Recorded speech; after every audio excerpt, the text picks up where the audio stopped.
So we have the Venusian Council of Frequency Keepers, and they have a gift for us at this time because the planet is calibrated in a way that is facilitating or allowing for these new frequencies to come forward. And it's like a treasure box. It's like a little treasure box.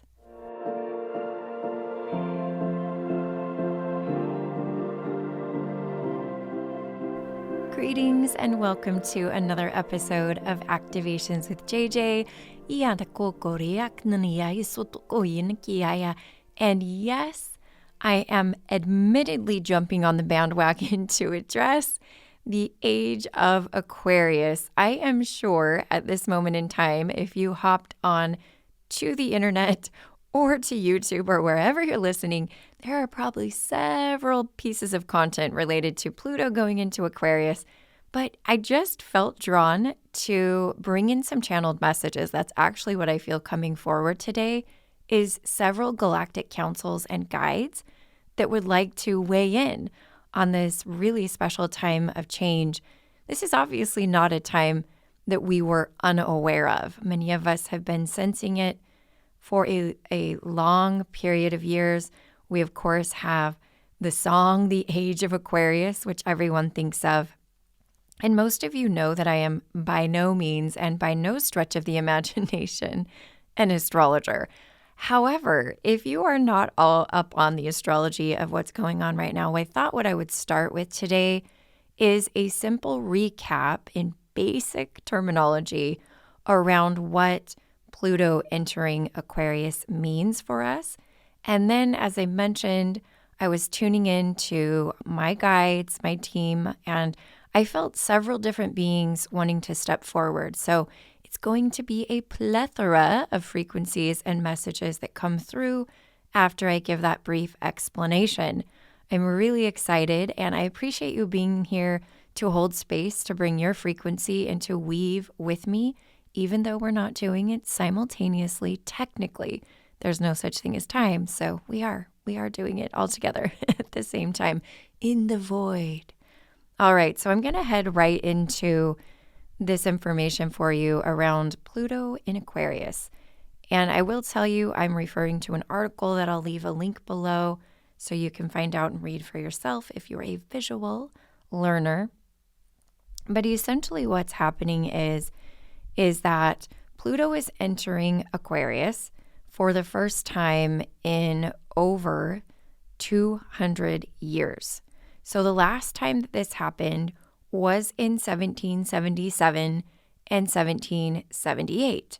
And of course, in the United States, a very significant time. But we do know, generally speaking, even with our recent history all the way through, that anything that happens with Pluto is empowerment, change, and shift. It's known as an outer planet in astrology. And even though it's slow to make changes, when it comes, it absolutely is going to create evolution and transmutation. It relates to truth and power and identifying what's going on beyond the surface. And if it wasn't already obvious to you right now, there has actually been quite a lot coming to the surface over the last 5 to 6 years, I believe, in preparation for this transit of Pluto going into Aquarius, because you can understand that it's not just going to be like one day to the next. We need to be calibrated. And so all of this stuff is coming to the light, including but not limited to this last couple of months with the galactic convergence that's been happening. In order for the convergence to happen, we've actually had to bring things to the surface, memories. I think this is why there's been so much remembrance. We have to witness the experiences, the histories, in order to bring them into convergence. And so, yes, so much that was hidden or locked up or sealed up for whatever reason is now being revealed. And this is going to affect us on many, many levels, both physical, 3D, and, the non-physical realm, the 5D, the galactic realm, the earthly realm. Nothing that shifts is going to stay in a vacuum. It's going to be reflected above and below, within and without. So this is not just pertaining to the energy of our collective, of our planet, because I know that we frame it a lot in that way. But this is regarding our own individual journeys, our own individual bodies, our relationships personally, and our relationships as part of this solar system, as part of this galaxy, with our star families and beyond. So that's a really, really beautiful thing. Now let's talk a little bit more about Pluto. It is all about vulnerability, intimacy, and realness, stripping away what keeps us from experiencing authenticity. Like I said, bringing all those really core parts of us forward. What I'm tuning into right now as I'm reading this is the fact that this is like revealing our original template, both our own individual original divine template, but that of the planet. And that's a big theme right now. And I've talked about those galactic templates as well. It's restoring those galactic templates. Now let's talk about Aquarius, because obviously it's about Pluto, but it's also about Pluto being in Aquarius. So I'm not an astrology pro. I'm recommending you read this article. Aquarius is a zodiac of paradigm shifts. So it's a sign of breakthroughs. It's visionary, expansive. It's all about innovation. This is why I feel that we've been, leaning into this technology piece. But it's also a humanitarian, so it supports the whole. It's very, very much about interconnectedness and community and societal progress, not just for one person, but for the whole. It's funny though, because Aquarius is also a sign of individuation. So it separates itself from the collective mind so it can hear its own path, heed its own call, and liberate itself from constricting thought patterns, belief systems, and more. And this is obviously where, we need to be. But I feel like because it seems paradoxical that it would affect us individually and collectively, it's a perfect balance between making those shifts internally that will then be reflected in the collective. And so the bottom line is Pluto is shifting from Capricorn, where it's been since 2008. It's shifting from Earth to air, which this element represents consciousness and thought, stuff we cannot touch. Air disperses. It encourages us to leave behind. Think of the wind blowing things away. I'm also being reminded that air is the closest we have to ether. Sometimes air and ether are put together. And I'm thinking of what's been coming through for me so much is that plasmic energy. So I'm really feeling this fluid plasmic energy is also what Pluto and Aquarius is bringing for us. I'm getting really excited to channel messages now because I can feel all the guides like, oh yeah, we want to talk about that and we want to talk about this. So again, it encourages us to leave behind what's stagnant and heavy as we turn our awareness toward greater movement and spiritual expansion. There's a whole bunch more in the article. I think I've recapped it enough, but I feel a lot of liberation, freedom. I feel a lot of empowerment, and I really want to tune in and see what the guides have to say. Before I do, I want to share with you a quick reminder about 3 things I have coming up, and they're all super interconnected. Speaking of interconnected, they're very, very linked. The first one is our Starseed Connection Circle. If you are not aware, on the 4th Sunday of every month at 1:11 p.m., I hold a circle. It's virtual, and it is free to the public. And it is literally all things starseed, galactic, cosmic origins, cosmic remembrance, star mothers, star fathers, galactic children. And we are able to have an activation as a whole. And then we go into breakout rooms and we can share and we can talk about what we're feeling and what we're sensing so we don't feel alone. Again, this is a free offering and the link is below. Now, connected to that is an upcoming Starseed Remembrance Activation Workshop, For me, I created this workshop because I can feel that there is much more access opening energetically, and we are calibrated to really be able to receive the galactic Akash. And this is awakening for us at a cellular level, I can say that, and at a conscious level. So this workshop is specifically geared towards helping you reconnect to your cosmic origins. And I say origins because we are really becoming aware of our multidimensionality. So people are like, am I Pleiadian? Because somebody said I was Pleiadian. Am I Lyran? Because somebody said I was Lyran. And all of these things. And so I am absolutely wanting to hold space for you to explore that multidimensionality through this workshop. And lastly, there's a little sneak peek at something that I wasn't going to announce until December monthly energy update, but I knew I had to get going now. I feel like I need to calibrate the collective to what's coming forward. So last week in our light language circle, which is part of our starseed community, we have a light language circle every month. Every month I learn something new too, like about light language. And it's so incredible to see everybody sharing their gifts. And we're weaving together all of these light codes and doing grid work and activating our bodies. And last week, I had this huge download because I had attended to open the 1111 portal. I had helped my friend Natalia, who runs a beautiful community called the Dragon Temple. And we were, like I said, opening the 1111 portal essentially. And there were people in that group, we were sharing light codes, and the words mission codes came in. And I've heard that word before, but it hit me like never before. And a few hours later, we were in our light language circle, and I structured the breakout rooms based on my intuition in a way I have also never done before. And one of the breakout rooms we decided was for people who felt called to exchange mission codes. So it was like you would step in there and you knew that somebody had a code for you and you had a code for them.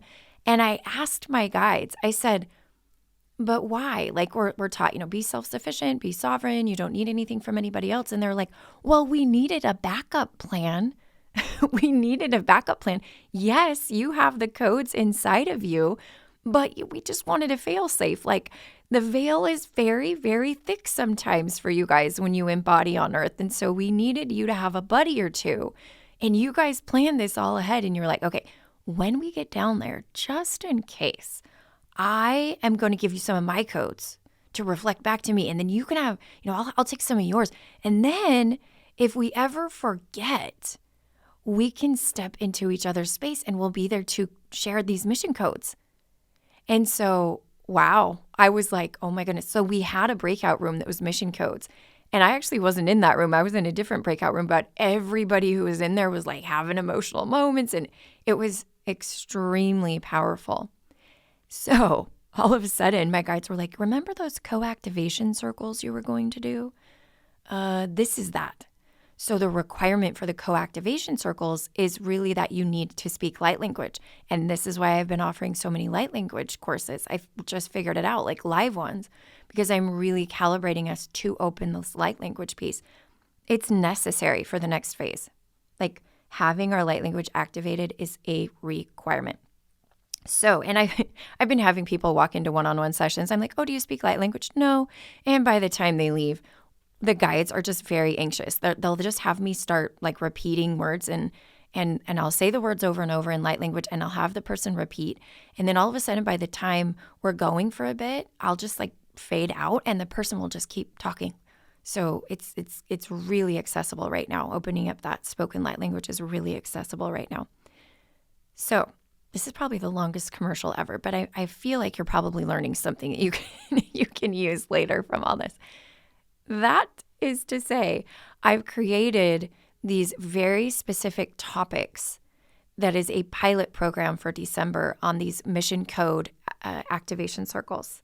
And they're mission code activation circles. They are co-activation circles, but I felt like I need to use the word mission code. And some of the themes include really, really like honing in, focusing in, like Orion Akashic Records, Anunnaki reparations, Mayan timekeepers, Lemurian song lines. Those are just a couple. And I will have, if you want to find out more about what the heck this is, you can check on the link below because I don't even have the time to describe it all. But I wonder if you can feel it. And what I channeled in my light language circle is I said, oh my goodness, I can see that what we're doing is just the beginning. Like everybody is learning how to do this here. And then we're all going to go out and we're going to create our own activation circles with light codes. And we're just going to do this and grow exponentially. People are going to gather with other people and more people and more people, and it's going to snowball.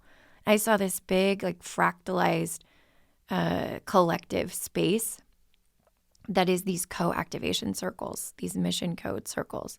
So that's fun. So fun. And I'll transition us into the channeled messages now by doing a little bit of light codes. Speaking of,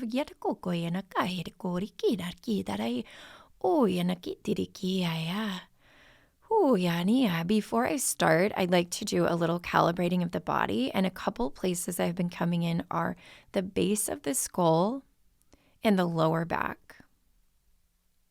So I want you to bring your awareness there and take a couple of big deep breaths.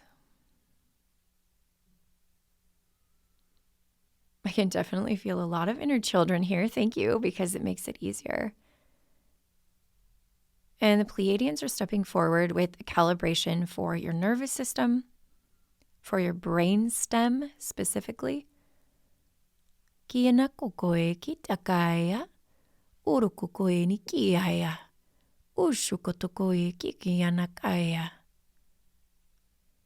Ooh, take another deep breath. And I'd like to set the intention that we will be bringing in the information that will serve us as we feel the shift, the movement of Pluto into Aquarius.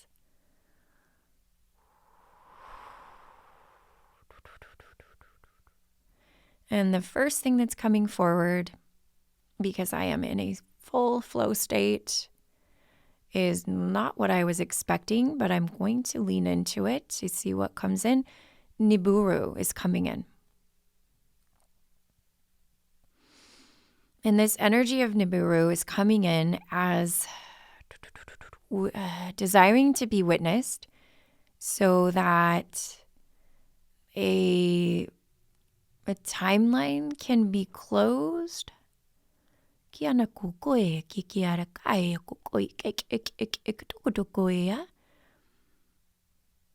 even though we may not be consciously aware of all that this entails, we are being invited to collectively witness the closure of this timeline. It's like a loop and it's closing, and there's a time lock being placed on this loop. So the loop will not keep repeating. And there's like a seal or a stamp being put on that time lock. Very fascinating. And I can see, because I'm like, okay, who's sending us this information?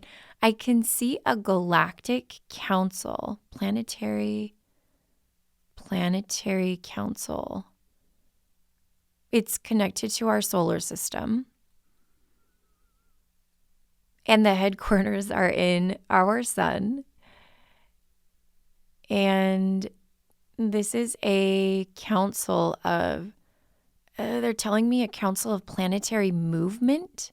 So that makes sense why they're here, because they are facilitating and overseeing the movement of the planets. And I'm being reminded, one of my favorite albums right now is Coldplay. And they've got this tour going, which is Music of the Spheres. And I'm literally being told that is the orchestration of all the planetary movement. It is the music of the spheres, how they move. And with Pluto moving into Aquarius, new sounds will be rising up in our collective artistry, musicians. And it's not a coincidence that this album of Coldplay came forward, and there are probably other albums being released right now where they've been tuning into the movement of the planets and the way that the vibrations are shifting for us.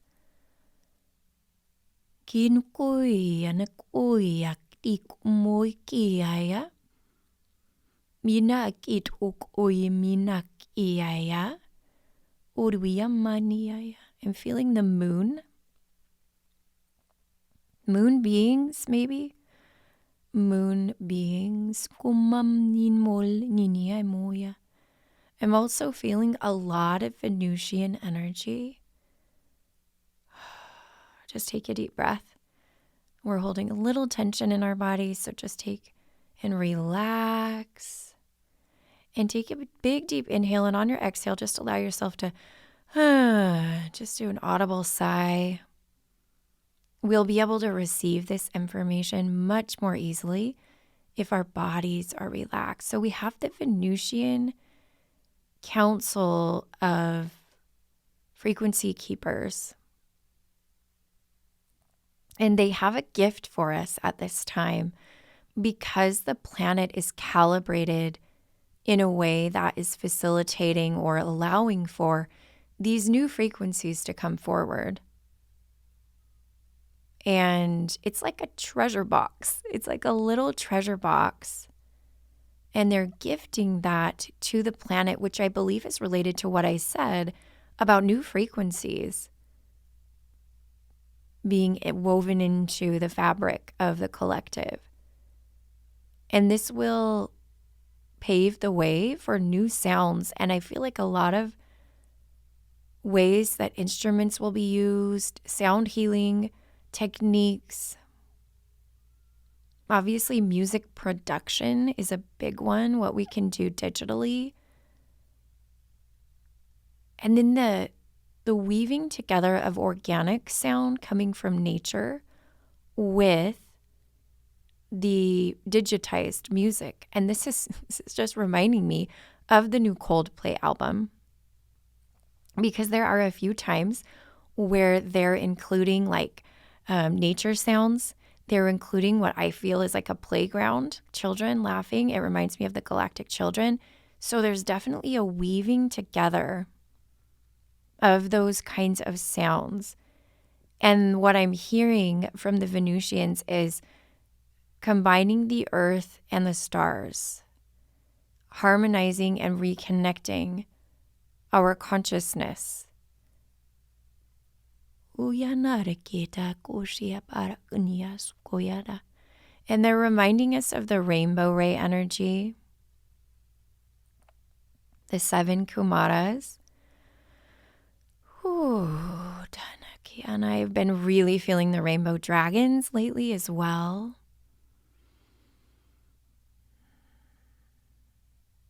And there's just a general surrender and softening that is the result of Pluto moving into Aquarius.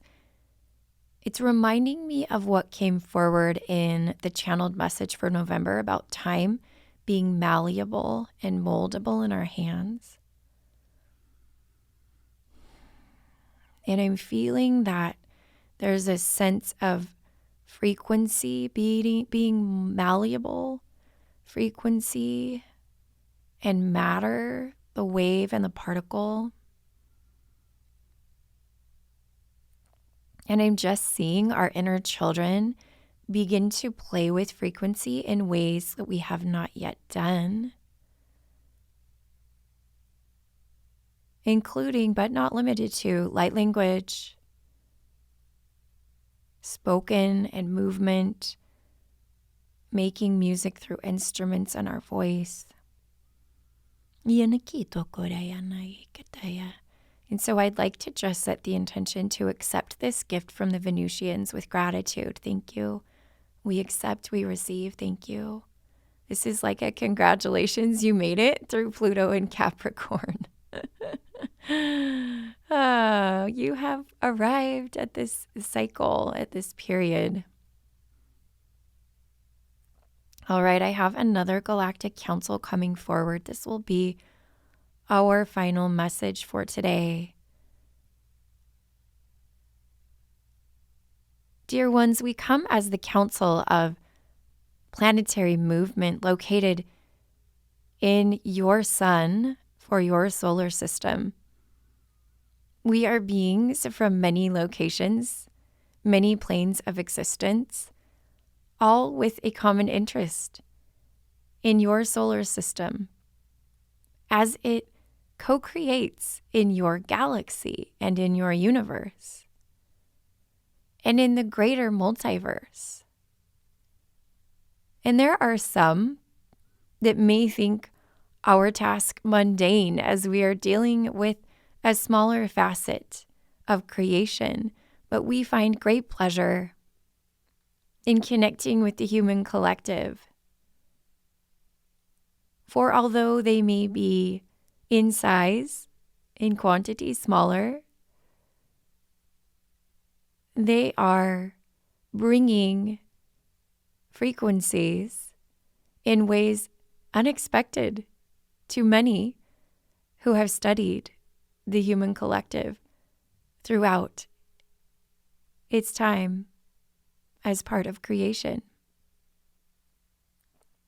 We thank you for your willingness to receive this message. We come to remind you that as you feel this new age dawning on the planet, you are being guided to anchor your awareness in the sun,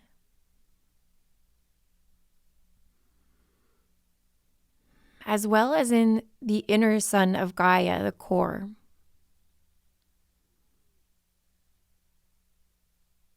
There is a great deal of distorted programming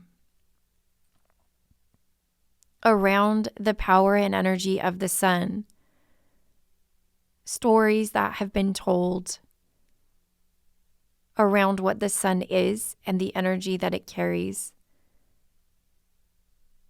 And we come to remind you that you are being invited to access not just the solar masculine energy, but the solar feminine energy as well. To know and understand how that feels. And to hold space and set the intention that your ascension journey can be one of joy and comfort and pleasure. It need not be a journey of intense pressure, discomfort, and overwhelm. We know that there are many who study the fluctuations of the energies being projected from the sun, and there are times that attachment to these fluctuations can create in your bodies a physical response that is not the most comfortable, but this is predominantly due to programming. And we invite you to come into union with the sun and to allow yourself to reconnect as a being of the sun. To imagine that you are one and the same. We then invite you to expand your awareness from your connection to the sun to your connection to all of the solar system, Pluto included. Feeling as if you are one body, as if you are one being. Expanding that beyond to the greater Milky Way galaxy, and also sensing your interconnectedness there. You will notice a softening of your body and of your nervous system. You will notice your breath relax as you open to an awareness and remembrance of the way that all creation is woven together. You will notice the fear dissolve. You will notice that you regain trust in yourself. You will notice that you have stronger intuitive abilities, all a result of reconnecting. And so if there were any message we were to leave you with, is that during this next age, this period of Pluto in Aquarius, as you call it, we invite you to surrender to connection, to experience the joy of connection, to allow yourself to release any and all veils of separation, to understand that you are one of the whole, and so is everyone else around you. So is everything else around you. Everything you see on earth and everything you see in the skies, among the stars, you are all one. We finish our message with a brief light language transmission. Thank you. Iadokorokoye miaya. Iashakotokoye tikianakaya. Iashokotokoya ikianatakaya. Suya tikiaya. Tikiaya, tikiaya. This is JJ. Thank you so much for being here to receive and to contribute your energy to this message. I feel your presence. I'm so grateful for you. I encourage you to just take some time to fully integrate. You might even feel drawn to journal or write light codes or speak light language to help you fully receive. And I am sending you so much love as always and reminding you that I am you and you are me and we are we. Until next time.